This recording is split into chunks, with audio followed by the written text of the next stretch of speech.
The woman pointed her finger 2 inches from my face in front of everyone. Her family had to offer 34 people, a Georgia lake at our backs, a sky too beautiful for what was happening underneath it. She told me I had 2 choices. And I remember thinking, with extraordinary calm, she's only counting to 2 because she doesn't know I already found the third. My name is Marcus Webb. I ran a commercial property management company out of Atlanta, employed 14 people, managed 51 properties across 3 counties, and had spent 11 years being the kind of son-in-law other people described as so reliable, the way they'd describe a dependable appliance. I drove people to airports. I fixed things that broke. I showed up to things I wasn't asked to enjoy. Every single time. This is the story of the weekend I stopped. But before I take you to that lake house, before I walk you through what happened on that porch, I need you to understand something about the years that led to it. Because this story, like most stories that end with a man packing a bag in perfect silence, didn't start that Sunday afternoon. It started in the accumulation of 1,000 small moments I kept telling myself didn't add up to anything. That was the lie I believed the longest. I want to be honest with you, I almost didn't share this. There's a part of me that still winces at the word revenge, that wonders if the quieter, more patient path was the right one. But then I think about that breakfast, and I think about where Diana was standing on the porch, and the wince disappears. Diana Caldwell Webb was, when I married her, the warmest person I'd known. Her family was a different proposition entirely. The Caldwells were the kind of family that had been comfortable long enough to confuse comfort with character. Gloria, her mother, had the particular elegance of a woman who had never once been told no by anyone she considered worth telling her no. Robert, her father, was pleasant in that southern gentleman way, friendly as a dog on a leash, with the leash held firmly by Gloria. Diana's older sister, Renee, had married a man named Garrett who worked in finance, and carried his income the way some men carry their height, like it entitled him to look slightly downward. And then there was Trevor, Diana's cousin, 28 years old, never held a position longer than 9 months, permanently and inexplicably at ease, in the way of a man who had never once experienced a consequence he didn't deserve. And there was Layla, Diana's younger sister, 23, full of borrowed energy and actual kindness. The only member of that family who ever looked at me like I was a person instead of a fixture. I need you to remember Layla. She matters.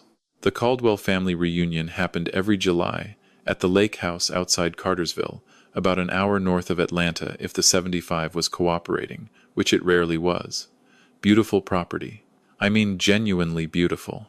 The kind of lake house you see in travel magazines and think you'd like to earn someday. Wide wraparound porches, old pines, a dock that creaked pleasantly in the evenings, the water going orange at sundown. I had been attending for 11 years. I had made it to 12 of these reunions without complaint.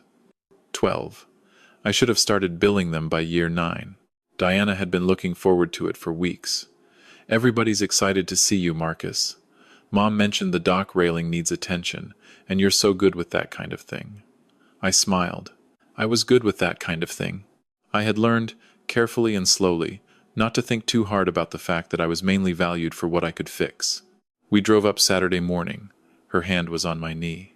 The radio was playing something comfortable and old, and the city dissolved into red clay and pine trees, and for about 45 minutes, everything was genuinely fine.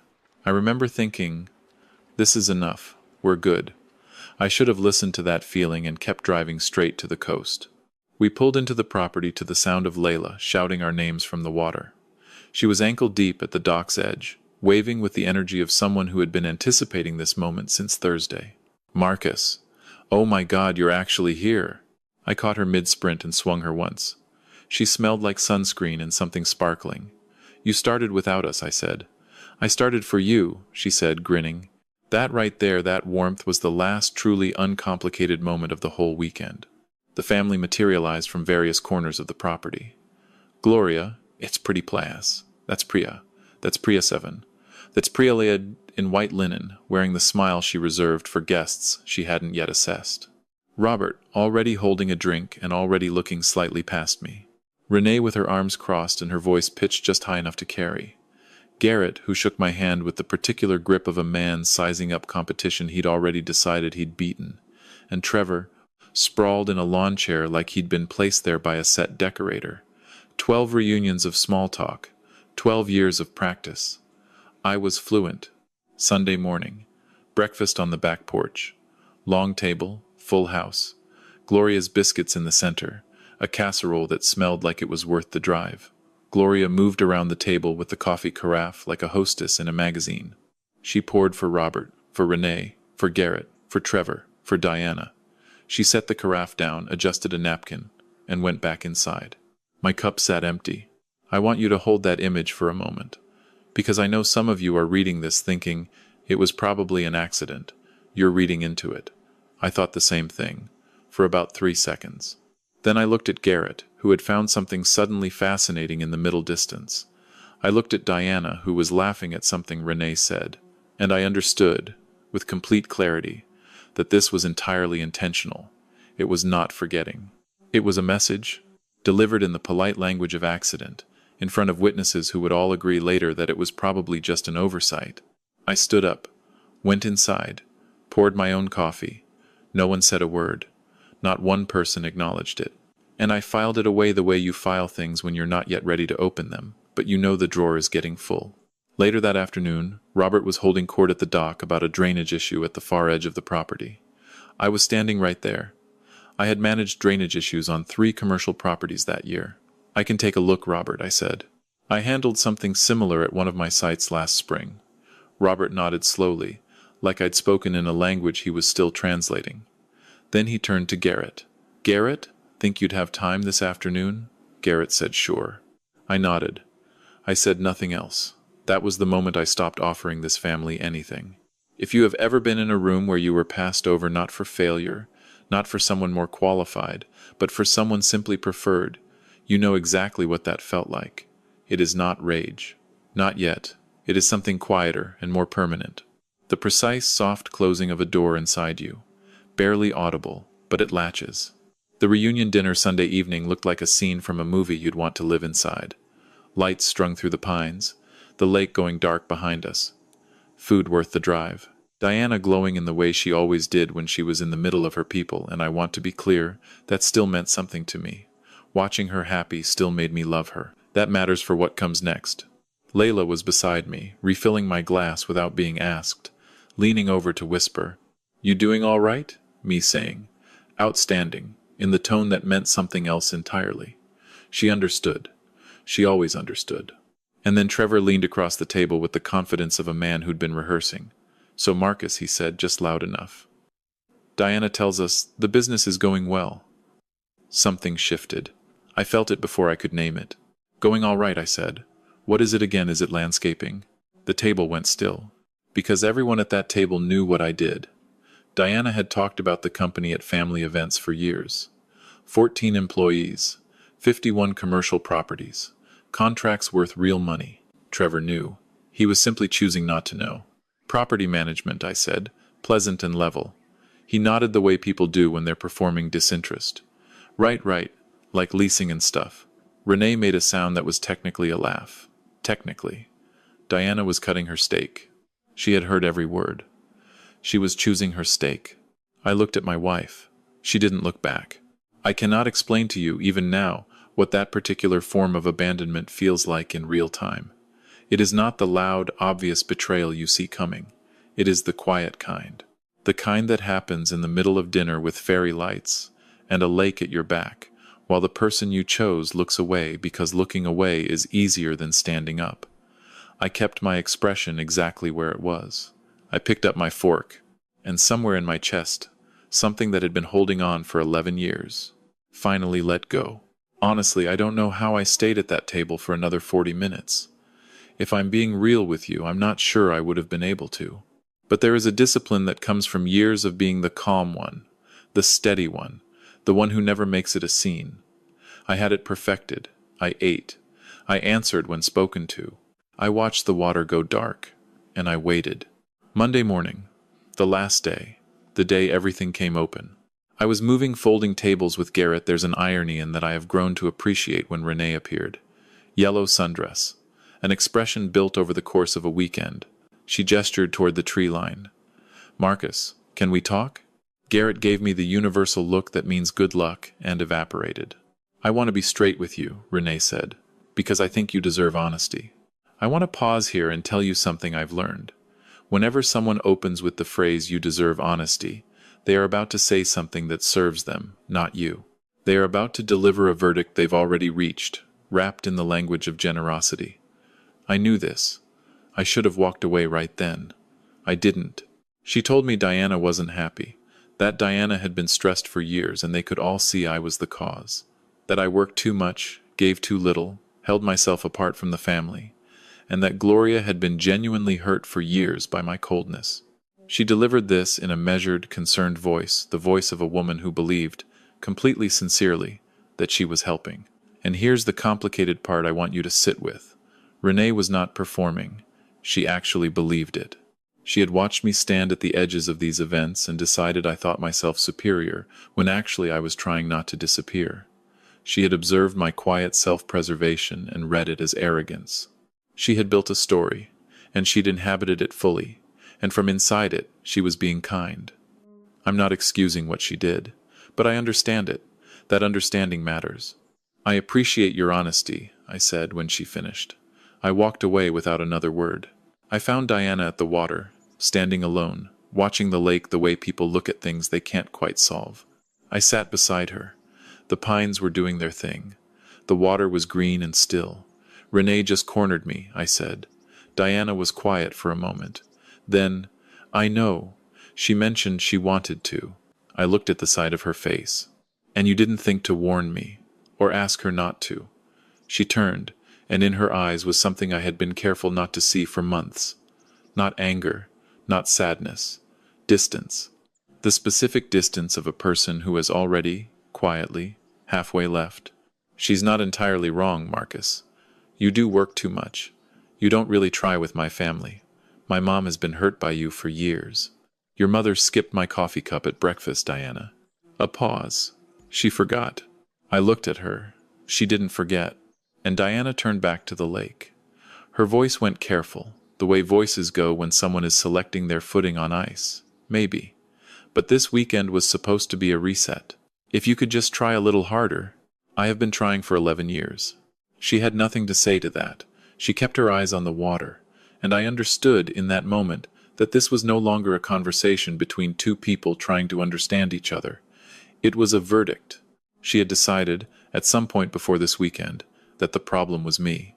She had built an explanation for her own unhappiness and placed it squarely on my shoulders, and her family had helped her hold it there, and she had let them because that was easier than looking at what was actually true. I stood up. She didn't ask me to stay. What happened an hour later, I still can't fully account for how it assembled. These things never have a clean beginning. One moment I was in the guest room, very still, the way I get when I'm thinking hard about something I've already decided. The next, I walked out to find 34 people arranged on the back porch in the loose, unmistakable formation of a group that has been discussing you in your absence. Gloria stepped forward. She was holding a glass of sweet tea with both hands, like it needed steadying. Marcus, she said, I think it's time we cleared the air. I want to slow this moment down, because this is the part I need you to really be inside of with me. I looked around that porch. I saw Robert, who had not once, in 11 years, seen fit to stand up for me in any room. I saw Garrett, who at least had the grace to look at the floor. I saw Trevor eating something, entirely unbothered, the serene innocence of a man who has never been on the receiving end of anything meaningful. I saw Renee with her arms folded and her expression arranged into something she believed looked like concern. I saw Layla, standing apart from the cluster, face pale, her eyes finding mine like she was trying to transmit a message she didn't know how to speak. And I saw Diana, standing beside her mother, their shoulders touching, on the wrong side of the room. I want to tell you what was happening in my body in that moment, because it matters. There was no rage. There was no panic. There was only an extraordinary stillness, the kind that comes when you have reached, without knowing exactly when, the end of something. My hands were completely calm. My breathing was even. My mind was doing what it always does under pressure. Not feeling, not yet. Just recording, observing every face, noting every posture, filing it all away with the precision of a man who had spent a decade building things worth protecting. Gloria spoke for a long time. She talked about respect, about family, about inclusion, about the ways she felt I had held myself separate, The ways my silence at these events had read, to her, as judgment of everyone in that house. Robert nodded at appropriate intervals. Renee added color commentary. Trevor finished whatever he was eating. And then Gloria's voice changed register, became firmer, declarative, the voice of a judge who has reached the part she's been building toward. Marcus, I think you have two options. She said it with a finality that she clearly found satisfying. You can apologize to this family sincerely, and we can move forward together. Or she gestured toward the driveway with the unhurried confidence of a woman who had never once been refused. Maybe it's best if you go. The porch went completely silent. I looked at Diana one more time. She was looking at the porch boards. Not at me, not at her mother. At the floor, like if she stared at it hard enough, the moment would resolve itself without requiring her to participate. I had loved this woman for 11 years. I had driven her sister to airports at 2 in the morning. I had fixed her parents' basement and smiled through 12 family reunions and poured my own coffee so many times that I had stopped noticing I was doing it. And she was looking at the floor. You have two options, Gloria said again. And I thought, you're only counting to 2. I smiled, genuinely. I felt the smile confuse several people in real time, and I will not pretend that small, quiet thing wasn't satisfying. Thank you, Gloria, I said, for the clarity. And I walked inside. Through the kitchen, through the living room, into the guest room. I pulled out my phone, opened the airline app, and in 3 deliberate taps, I booked a flight from Hartsfield to Denver. One way. I stared at the confirmation long enough for it to become real. Then I opened my bag and began to pack. I was efficient about it. Years of client trips, overnight stays, early departures. I had gotten good at this. Shirts folded with the focus of a man who has already made his peace and is only doing logistics now. Laptop. Toiletry bag. The charger I never fully put away because I had learned, somewhere along the way, that you should always be ready to move. Layla appeared in the doorway. Her eyes were glassy. Marcus, what are you doing? Packing? Don't, please. Just give it a few hours. Just. Layla. I stopped, looked at her directly. I'm not angry at you. I need you to know that. She pressed her lips together. Her chin was doing the thing where a person is working very hard to keep it steady. You were always the decent one, I said. That was never lost on me. Not once. She crossed the room and hugged me, the kind of hug that carries an apology inside it, the apology of someone who knows exactly what their family did and couldn't find the moment to stop it. I held on for a second. Then I picked up my bag. Tell Diana, I started.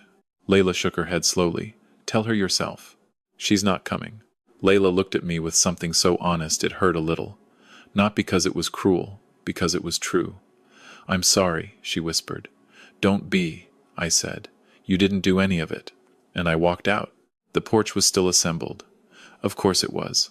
They were waiting for either an apology or a departure, and either one would have given them the ending they'd written for me. Gloria's face when she saw the bag, I have thought about that expression maybe 3 times since. Not out of cruelty, but because there is something clarifying about watching a person realize the story they were certain of isn't the one that's happening. Where are you going? She said. Leaving, I said pleasantly. You gave me 2 options. I found a third. Garrett stood up. Marcus, come on, don't do this. To his credit, he meant it. He was the only person on that porch who felt, in that moment, like an actual human being. I appreciate it, Garrett, I said. And I meant that. Then I looked at Diana. Just once. She had gone completely white, the color of someone who had calculated, with complete confidence, that I would fold, and was now understanding in real time that I would not. I said her name. Once. Quietly, like a period at the end of a sentence. Then I walked to my car, put the bag in the trunk, drove down the pine tree road. And I did not look in the rearview mirror, not because I was being dramatic about it, because I didn't need to. I already knew no one was running after me. The drive back to Atlanta took 57 minutes. No music, no podcast. Just the highway unspooling in front of me, and the startling amount of space that opens in your mind when you stop filling it with other people's noise. My phone began buzzing at minute 9. Diana. I let it ring. Minute 15. Renee, which I found genuinely audacious. Minute 22. Gloria, which I hadn't expected, and which almost made me laugh. Then Diana again. Then a string of texts. Where are you going? Call me. This isn't okay, Marcus. And then, after a longer pause, one word, please. I read it at a red light just outside the city. I heard exactly how she'd said it, not frightened, not sorry, not humble. The pleas of someone who had just discovered, for the first time, that there were consequences she hadn't budgeted for. The pleas of a person accustomed to problems that eventually solve themselves.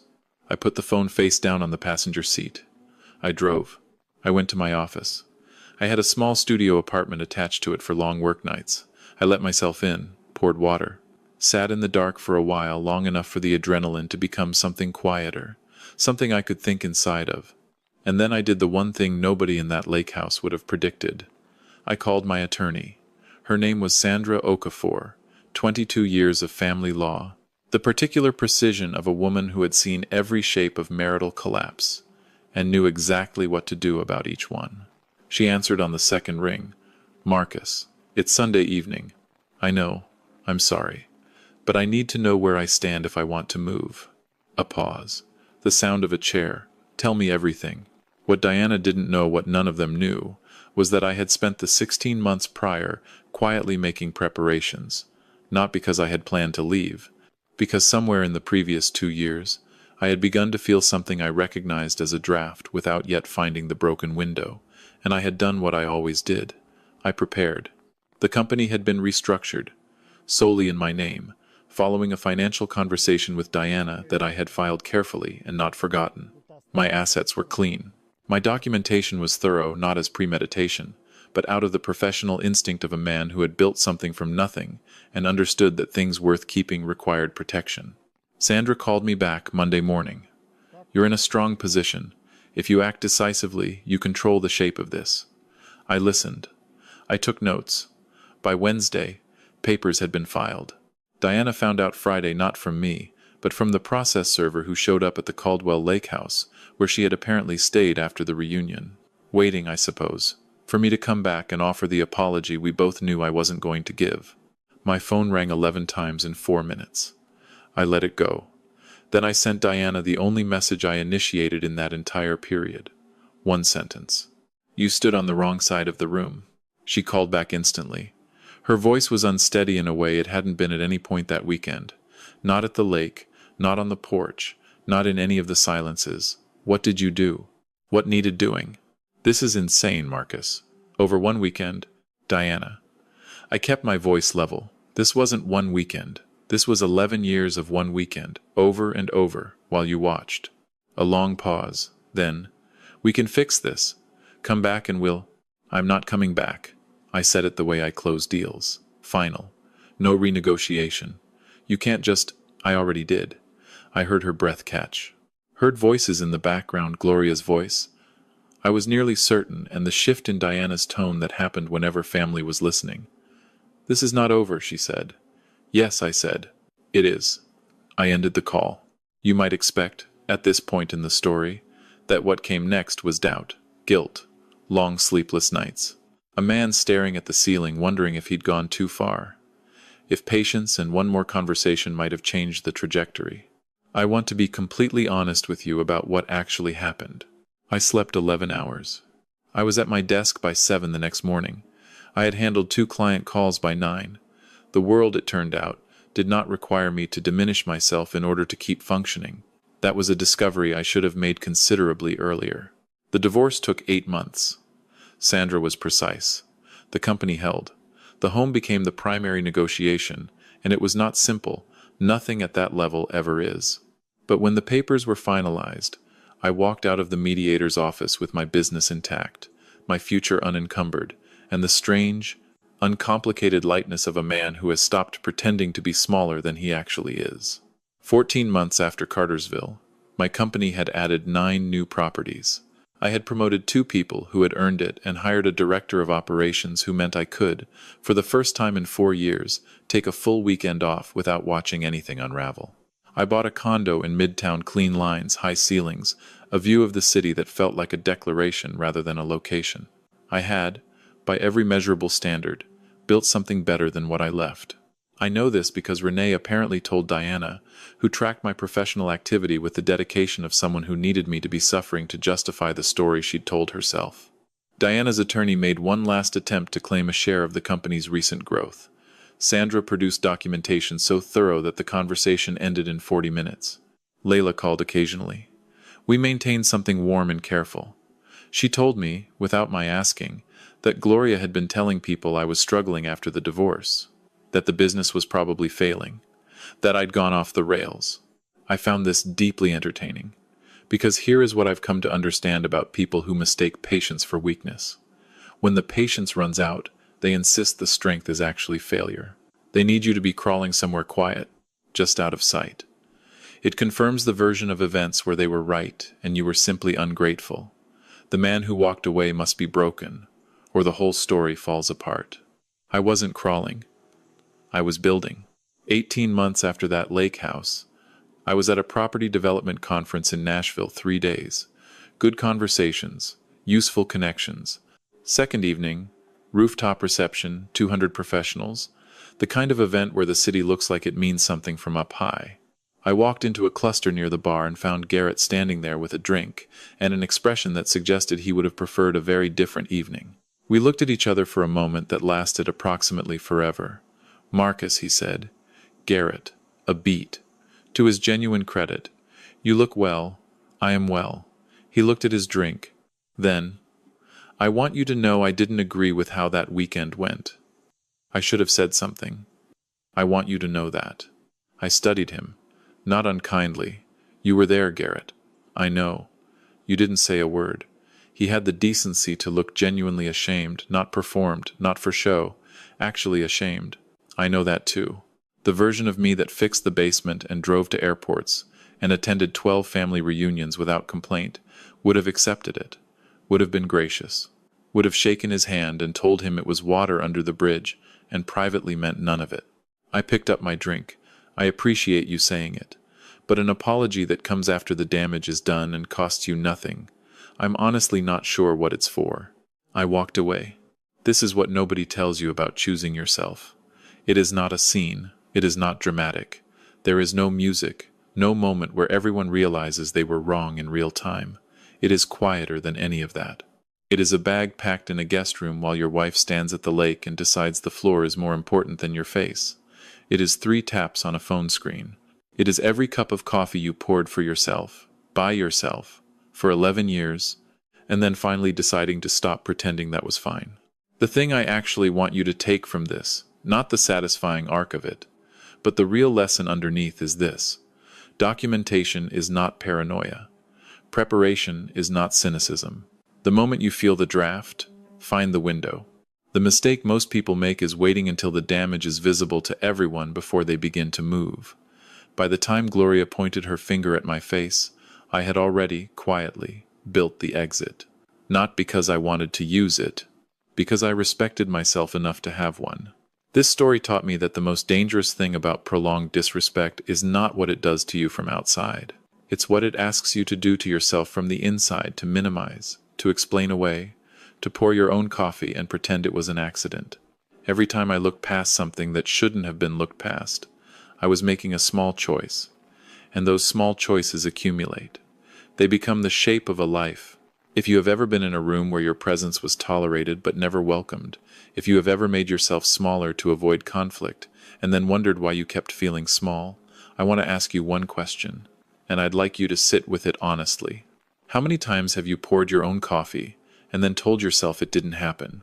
Because that's where it actually starts. Not on the porch. At the breakfast table, they gave me 2 options. I took the third. And the third option wasn't leaving. The third option was refusing to need their permission to exist. Drop a 1, 2, or 3 inches the comments. 1 if you think Marcus made the right call. 2 if you think he should have fought harder for the marriage. 3 if you've stood in a version of that same room and you're still figuring out what to do about it. I genuinely want to know. And while you're down there, where are you watching from right now? What time is it where you are? These stories travel further than I ever expect, and I want to know who's carrying them. If you have ever been made invisible by people who were supposed to see you, leave something in the comments. You don't have to write the whole story. Just drop something that says, "I know exactly what that felt like," because I think you do. And I think it matters that someone finally said it out loud. If you're not subscribed yet, Please do. Every story on this channel exists because real people carried real weight in silence for too long.